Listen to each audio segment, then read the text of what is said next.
Manchester United 2, Aston Villa 2 in a proper game of two halves, man, as the curtain falls down on our tour of Australia and Thailand.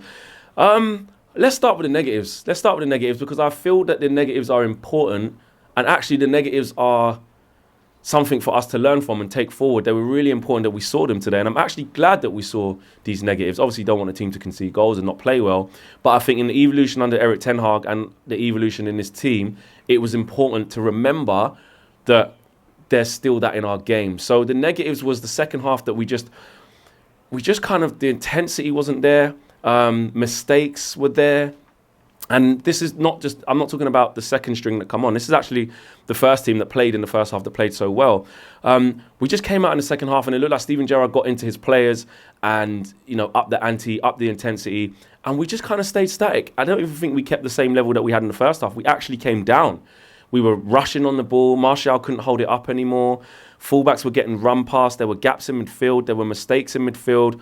And we just couldn't get our bearings, and Aston Villa grew into the game. Now, away from the context of what it means about the game, because it's a pre-season friendly, it's just that gentle reminder and that important reminder that actually everything can't be changed in 4 weeks. You look at the first half that we played, it was absolutely fantastic. It was mirrored with the first half, the whole game against Palace, which was pretty much very good from the first team. The same against Melbourne Victory after the early goal conceded, and the same against Liverpool. So those are all positive things, but over the course of the tour, it's that reminder that things aren't fixed. We can get excited, and I'll get to the positives in a minute, but those situations where the players still might not be able to keep up those performance levels for long periods, whether it's fitness, whether it's mental sharpness or mental strength to keep on doing the right things, repetition, they're evidently still there. Look, when you make the changes that we then went to make, and the drop-off in quality is that big. I mean, look, our midfield in the second half was Jimmy Garner, Alex Telles, and Zidane. So it was always going to be tough. Wan-Bissaka came in, and he was next to Eric Bailly. That wasn't obviously the best sort of pairing on the right-hand side. Then you had Malacia and Varane looked awfully cold. When he came on, I said to KG, I don't really fancy him coming on in this type of game. The pitch was starting to cut up. It's pissing down with rain.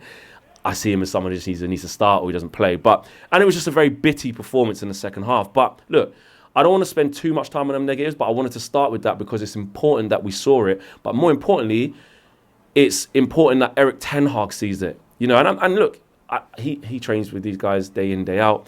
He's only been here for 3 weeks training with this team, or about a month or so, but he'll be well aware of it. But to see it happen in games will be that reminder to the squad that they need to keep it up and there's work to do. We spoke to Diogo Dalot afterwards, and he was basically saying that Eric's demanding a lot for them, but there is room for improvement. There's still so much room for improvement, and we can't get carried away. If we have a half like that, how the first team came out in the second half against, a Brighton or whoever it may be in the Premier League, it was Aston Villa.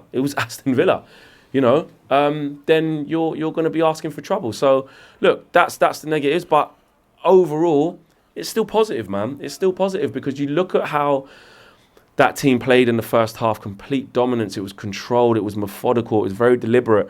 And when me and KG done the match preview, he was saying some of the things that he wanted to see in different players and stuff. And my thing was that I want to see just repetition. I want to see it again and again and again, playing in that way. And we were creating chances. The only thing Aston Villa had in the first half was a speculative shot from Matty Cash that went wide of the left-hand post. Other than that, we had Jadon Sancho through on goal a couple of times. Touch just eluded him. We had, obviously, the goal from Marcus Rashford, own goal, but fair enough. And the goal from Sancho himself. We had a couple of other half chances as well. Harry Maguire header from a corner. We were on top. We were recycling the ball really well. Fred actually did really well in that first half, winning the ball back, intercepting. The ball he plays over the top in the swirling, awful rain, by the way, to Marcus Rashford was a top ball. We've been talking about, Ten Hag's been talking about seeing him as a connector, and he did just that in that transition of play. So there were some really good moments. Bruno, I think, is coming into his own. He's learning this new style of play. He's being more patient. He's not just trying Hollywood balls all the time. Sancho, again, continuing to cook. Rashford, he's getting the ball and he's driving at people. He made it difficult for Matty Cash to lock him down, and he was at it today. So those are all the positives. But as the half wore on, Fred gave the ball away a couple of times. It reinforced to say, look, if that was De Jong, then that's where the golfing quality is going to come up. If that's an Eriksen, the quality is going to go up. If Martinez is in there at centre half, the quality is going to go up. So look, by and large, I said to KG, look, we've played 4 games on this pre-season tour, and for 15 minutes or so, we saw a bad performance from the first 11. But in all the other games that they played, all the other 60 minutes they played, or the 45 minutes they played, they've been really, really good. And I don't think we should forget that. There should be caution, because it's going to take a long, long time, you know, to get to where we want to be. But I still think there's really, really encouraging signs. You know, I think there is to see us play the way that we did. And I know it's a contrast between half time and then the second half, or the first half and the second half today. But at half time, a lot of people, I was talking to one of the United coaches in the back when we're getting some food at half time, and I said, how enjoyable is it to watch us play like this? It's been a crazy turnaround in such a short time. And he said, mate, it's the players have really bought into it. He says Ten Hag's so intense, he's demanding a lot from him, and the players are taking to it really well. And that's from one of the coaches, and it doesn't matter who you speak to around the club, they're all giving the same vibe.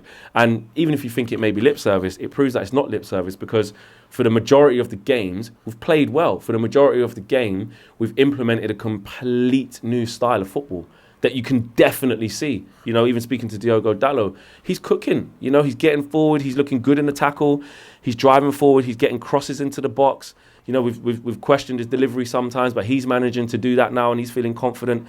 The other side, Shaw's still got a little bit to go to get his game up there, but, you know, it was a great assist that he got for Jadon Sancho on the overlap. Rashford gives him the ball, so he was involved. We're starting to see them relationships build that we wanted to see in pairs. You're seeing Dalot and Sancho starting to develop. We know that Rashford and Shaw have done it in the past, but we haven't seen it for a good year at least. So they're starting to get together. And also, it was interesting to see Ten Hag go with sort of Fred as the lone 6, and then 2 8s in Donny van der Beek and Bruno Fernandes ahead of him in that first half. And Fred done a really, really good job. Okay, cool. The whole team, because you can't just label it and put it on Fred, but he did make a few mistakes. I mean, Leon Bailey, when he came on, he was really good and scored a great goal, but he nicked the ball off Fred in the second half. Fred didn't see him coming from the blind side. It kind of, the performance decreased, but you have to say that Fred looks like he can play a part under this manager in the way that he wants to play. So, look, they're all getting accustomed to it. We can't be too much in our feelings about that bad half. I think it's important that we saw it, and it's important that Ten Hag understands that that's where we are, that's where we are, and he can work on that straight away. I think it's been a really successful tour of the Far East. They battled against the elements today here. As you can see here, it's still wet and rainy and cold here in Perth, and they battled against it. But for me, I'm really, really happy. And Martial, I was going to finish off on him really quickly. First half, and just throughout the tour, brilliant. He's smiling again. He's confident again. He's the glue, you know. He's releasing the ball when he released the ball. All our players going through him, you know, and it's important that we keep him going, especially with what happens with Ronaldo. Whatever happens, we're going to have to keep getting a tune out of Anthony Martial. So it was really, really good to see that.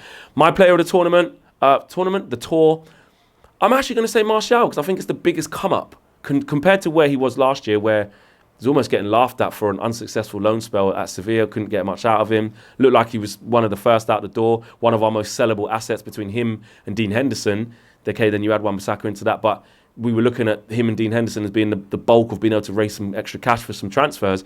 And my God, in 4 games, it's completely changed. We're seeing Tony as an integral part of what we're doing, and Eric Ten Hag's got him playing. So I'm going to give it to him, but big mentions to Diogo Dalot, big mentions to Jadon Sancho as well. And a lot of other players as well. They've all done so well, but definitely those 3 for me. Smash a like on the video, subscribe if you are new, and thank you to Australia for having us. Peace.